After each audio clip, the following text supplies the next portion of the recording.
Hello, I am Ollie and we are back for round 3 of Access Karting's GXUK in the Welsh Hills at Glanny Gors. And this was a pretty cool weekend, but I did have some camera issues and it was absolute mayhem. So let's just get on with the video and we'll just see how it goes. Moving on to Heat 1, we are starting in 5th behind the 19 of Charlie Wiltshire, and as you can see just up ahead is Jake Blamey, with Jack Griggs behind me, and so is Tyler.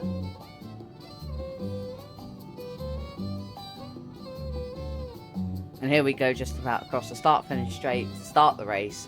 And coming into the first corner, we're able to get alongside of Jake, and we're just focusing on him right now. But due to the slipstream that I've got from Charlie, I'm able to get ahead of him coming into the top hairpin.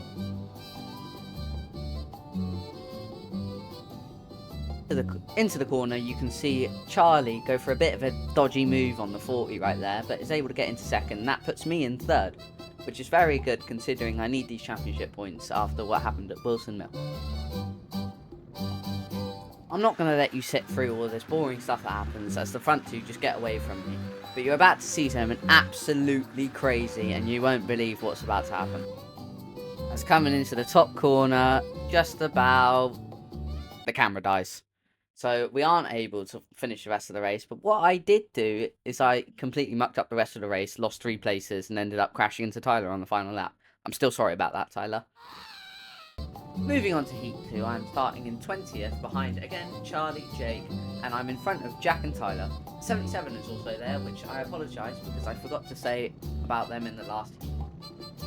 Coming into the first corner, I can shift to the right, giving me the better exit and a better line coming up to the long straight at the top of the hill. This means I can overtake Charlie, but going up the hill, I smash into the back of Jake. I wave him a sorry hand and carry on with the race.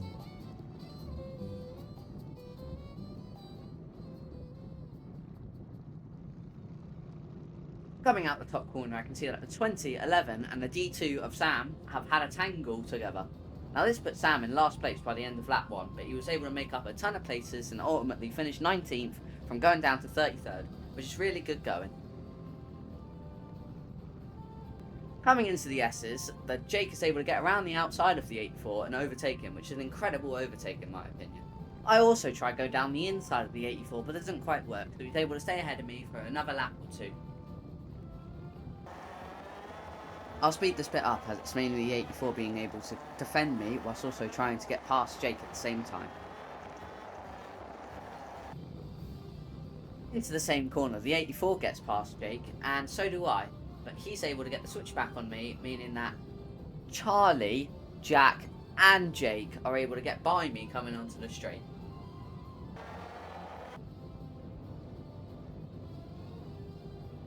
And to add insult to injury, Leonardo is also able to get past me coming to the top hairpin.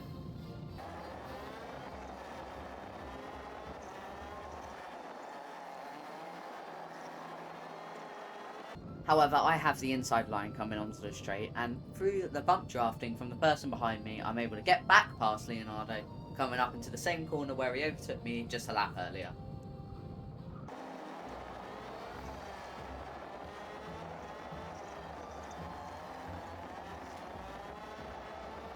And along the straight, I can get alongside Jake, and up the top of the hill, I'm able to also get past the 54, just as you're about to see right now. The racing all calms down for a bit until dan dan dan, Leonardo is alongside me and into the double left-hander. He overtakes me and runs away with it. Now, I may as well take the time to mention Leonardo's YouTube channel called LP Racing. I suggest checking out his content after this as it's really good, and I'll leave a link to the description of the video. And also the rest of the Pit Crew's YouTube channels, which includes Jack's channel named JG3 Racing and Twin Casting RM, as you may already know because I've mentioned them multiple times before. Again, after Leonardo overtakes me, nothing really happens until just about here where I'm able to get past the 96, but an incident between the 90 and the 21 just happens ahead, which means the 90 is just ahead of me. But he's able to position his car well enough to defend me for the rest of the race, and I ended up finishing 12th out after starting 20th, making up 8 places, which I'm quite happy with, but I know I could have done slightly better. And there we go, we crossed the line to come home 12th. which is incredibly good, and I'll speed up the rest of the footage so then we can get over to Heat 3, which is actually a pretty good race.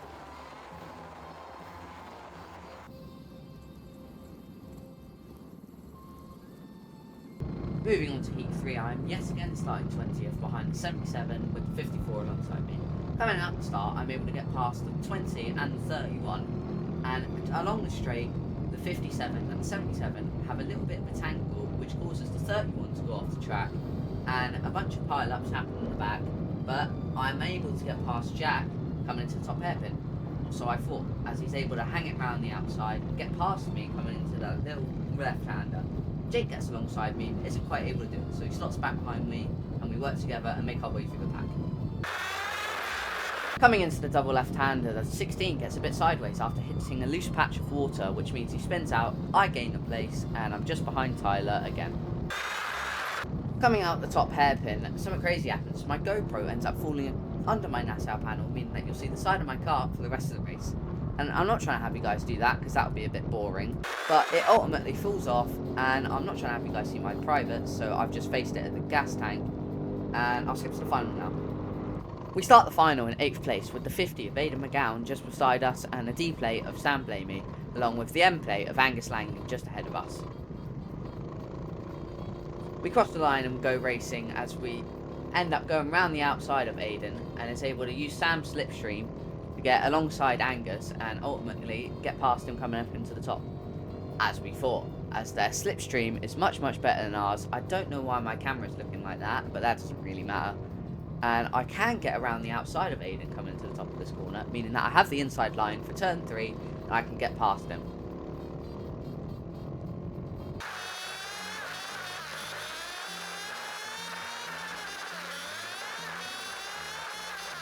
Now, the final wasn't particularly good in terms of racing because 1, the camera angle was very hard to work with, and 2, Angus could position his car so well that it kept me back for the whole race.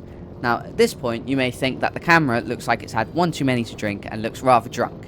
Well, that guess isn't far off, as the stand decided to implode on itself, meaning that the GoPro ultimately fell out coming out the same corner that the camera fell off the Nassau panel, meaning that the GoPro was either staring at grass the entire time or the sky the entire time. But, like last time, I fumbled the race, and rather than losing 3 positions, I lost 1, which is a lot better than last time to think on the good side. As we're reminiscing at the sky, I'd like to thank my wonderful sponsors, Protect Limited, DT Building and Groundworks, Beechwood MOT and Service, Vivien Hoarder Estate, Tag, and also my dad, of whom I know isn't really a sponsor, but he is able to deal with 5-hour drives like this, listening to the crap that comes out my mouth. Thank you to all of you for making this racing possible. I'd also like to thank you, the viewer, for watching this video and helping me boost my channel to get it out there. Thanks again, and I'll see you for a new special race and a new series. Goodbye.